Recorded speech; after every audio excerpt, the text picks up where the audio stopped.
చలో నెక్స్ట్ మిగతా వార్తల్లో కోర్టులో తేలేదాకా నిర్ణయం తీసుకోరా ఎమ్మెల్యేల అనర్హత పిటిషన్ పైన అడ్వకేట్ జనరల్ను ప్రశ్నించిన హైకోర్టు. సో హైకోర్టు చాలా సీరియస్గా రెస్పాండ్ అయింది. పార్టీ ఫిరాయించిన ఎమ్మెల్యేలపైన చర్యలు తీసుకునేలాగా ఆదేశాలు ఇవ్వాలన్న పిటిషన్లపైన కోర్టులో తేలేదాకా స్పీకర్ నిర్ణయం తీసుకోరా అంటూ హైకోర్టు సోమవారం అడ్వకేట్ జనరల్ను ప్రశ్నించింది.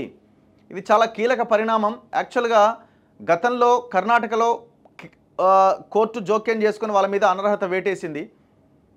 ఢిల్లీలో ఒక ఎమ్మెల్యే వేరే పార్టీలోకి పోతే మళ్ళీ తిరిగి ఆయన ఆ పార్టీలోకి వచ్చే క్రమంలోనే ఆయన మీద వేటేసింది. హిమాచల్ ప్రదేశ్ ఏదో ఒక రాష్ట్రంలో 4 కాంగ్రెస్ ఎమ్మెల్యేలు బీజేపీలోకి పోయి మళ్ళీ రిటర్న్ కాంగ్రెస్లోకి వస్తే వాళ్ళ మీద వేటుపడ్డది. సుప్రీంకోర్టులో చాలా కీలకమైన తీర్పులు ఉన్నాయి. 3 నెలల లోపుగా స్పీకర్ నిర్ణయం తీసుకోవాలని. ఒక కేసేమో 5 మెన్ బెంచ్ దగ్గర ఒకటి పెండింగ్లో ఉన్నట్టున్నది. ఇంకా దానికి సంబంధించిన దాని తరువుగా ఇంకా డిస్కస్ చేయాలి. ఏదేమైనా కోర్టులు మాత్రం జోక్యం చేసుకుంటున్నాయి.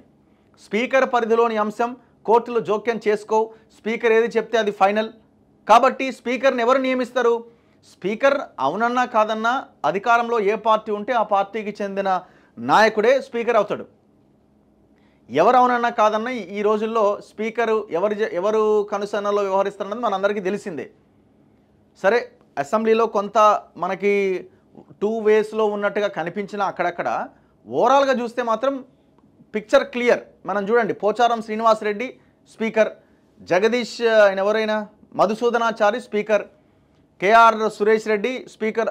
వీళ్ళున్న క్రమంలో గతంలో కాంగ్రెస్ నుంచి ఎమ్మెల్యేలు బీఆర్ఎస్లోకి పోయి, టీడీపీ ఎమ్మెల్యేలు బీఆర్ఎస్లోకి పోయి వాళ్ళ మీద అనర్హత వేటు వేయకుండా నెలల తరబడి ఎవరైనా తలసాని శ్రీనివాస్ యాదవ్ అయితే almost end of the period అట్లనే ఉన్నాడు.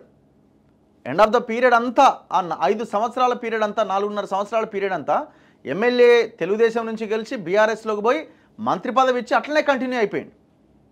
సో ఏంది, స్పీకర్ నిర్ణయం తీసుకోవాలి, స్పీకర్ నిర్ణయం తీసుకోకుండా ఏం చేయలేం అన్న దగ్గర ఆగిపోయింది. కానీ సుప్రీంకోర్టు ఈ మధ్య చాలా సీరియస్గా ఇట్లాంటి వాటి మీద ఫోకస్ చేస్తున్నది. ఎట్టి పరిస్థితుల్లో ఎవరూ తప్పుకోలేరు. స్పీకర్ పరిధిలోని అంశమని, ఇంకో రాజ్యాంగబద్ధ కమిషన్ పదవిలోని అంశమని ఏ అంశాన్ని మనం దూరం పెట్టలేము, ఖచ్చితంగా నిర్ణయం తీసుకోవాలి అని. సో అందులో భాగంగా ఈ ఎమ్మెల్యేల అనర్హత విషయంలో కూడా కోర్టులు చాలా నిశ్చితంగా గమనిస్తున్నాయి.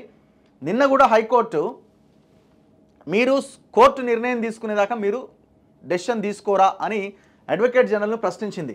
ఇప్పటికే నెల గడిచింది. ఒకవేళ ఇంకో 3 నెలలు వీటిపై నిర్ణయం వెలువరించకపోతే స్పీకర్ కూడా చర్యలు చేపట్టరా అని అడిగింది.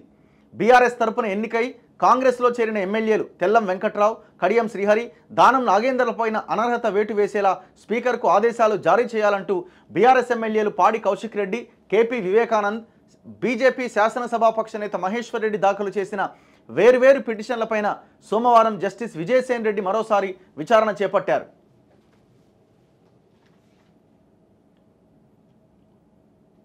ఈ సందర్భంగా కోర్టులో పిటిషన్లు పెండింగ్లో ఉన్నంత వరకు స్పీకర్ నిర్ణయం తీసుకోరా అని న్యాయమూర్తి ప్రశ్నించగా ఏజీ ఏ సుదర్శన్ రెడ్డి సమాధానమిస్తూ ఇవి రాజ్యాంగపరమైన అంశాలు, వాటిని కోర్టులు దాటవేయలేవని పేర్కొన్నారు. పిటిషనర్లు కౌశిక్ రెడ్డి, వివేకానందులు స్పీకర్కు ఫిర్యాదులు ఇచ్చిన వెంటనే హైకోర్టును ఆశ్రయించారు.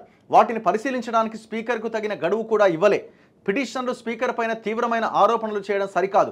రాజ్యాంగ పదవిలో ఉన్న స్పీకర్ నిర్ణయం తీసుకునేదాకా కోర్టులు జోక్యం చేసుకోజాలవని సుప్రీంకోర్టు వెలువరించిన పలు తీర్పులను ప్రస్తావించారు.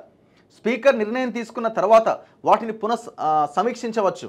పిటిషనర్ల తరపు సీనియర్ న్యాయవాది గండ్ర మోహన్ రావు వాదన వినిపిస్తూ పిటిషన్లను తీసుకోవడానికే స్పీకర్ కార్యాలయం నిరాకరించింది. హైకోర్టులో వ్యాజ్యాలు దాఖలు చేసిన తర్వాత తీసుకున్నది. నెల రోజుల తర్వాత కోర్టును ఆశ్రయించాం. ట్రైబ్యునల్గా స్పీకర్ నిర్దిష్ట గడువులోగా పిటిషన్లు తేల్చాల్సి ఉన్నది. వీటిపైన మంగళవారం కూడా వాదనలు కొనసాగబోతున్నాయట. ఇది నేను దాదాపు ఒక నెల రోజుల నుంచే స్టార్ట్ చేసిన రాష్ట్రంలో ఉప ఎన్నికలు రాబోతున్నాయని. ఇప్పుడు మీరు చూడండి, దానం నాగేందర్ బీఆర్ఎస్ నుంచి గెలిచిండు ఎమ్మెల్యేగా, కాంగ్రెస్లోకి పోయిండు. అక్కడ కాంగ్రెస్ బీఫామ్ మీద ఎంపీగా పోటీ చేసిండు. లీగల్గా అఫీషియల్గా కనిపిస్తున్నది ఆయన పార్టీ మారిన విషయము, ఆయన ఇంకో పార్టీ బీఫామ్ మీద పోటీ చేసిన అంశం. 100కి 100%, 1000% దానం నాగేందర్ మీద అనర్హత వేటు పడడానికి అన్ని అవకాశాలు ఉన్నాయి. అండ్ మిగతా ఎమ్మెల్యేలు కూడా. ఫస్ట్ అయితే దానం నాగేందర్ విషయం మనం మాట్లాడదాం. ఇప్పటికే వాళ్ళ పిటిషన్లు ఆల్మోస్ట్ 3 months కంప్లీట్ అయింది. తెల్లం వెంకట్రావుది, దానం నాగేందర్ది, కడియం శ్రీహరిది. సో నేను అనుకోవడం కాంగ్రెస్ కూడా బై ఎలక్షన్కి సిద్ధమవుతున్నట్టుగా మనకున్న సమాచారం. వాళ్ళు కూడా మనం ఇది ఎందుకంటే 4.5 ఏళ్ళు జరపడం అన్నది ఇంపాసిబుల్. ఇది లేదంటే ఇంకోటి కాంగ్రెస్కున్న ఆప్షన్ ఏంటంటే 38 మంది ఎమ్మెల్యేల్లో 26 మంది ఎమ్మెల్యేలు కాంగ్రెస్లో జాయిన్ కావాలి. అది కూడా సాధ్యమయ్యే అవకాశం లేదు. పొడిగించడం సాధ్యం కాదు. 4.5 సంవత్సరాలు ఇంకా దీన్ని జరుపుకుంటూ స్పీకర్ వెళ్ళడం సాధ్యం కాదు. 26 మంది బీఆర్ఎస్ ఎమ్మెల్యేలు కాంగ్రెస్లో జాయిన్ అవ్వడం, ఎల్పీ విలీనం అవ్వడం కూడా సాధ్యం కాదు. సో ఇంకా ఏముంది ఆప్షన్? ఇక బై ఎలక్షన్ తప్ప. సో ఉప ఎన్నికలు జరగడానికి అవకాశాలు ఎక్కువగా కనిపిస్తున్నాయి. ఏం జరుగుద్దో చూడాలి. మొత్తానికైతే కోర్టులో ఈ వ్యవహారం నడుస్తున్నది.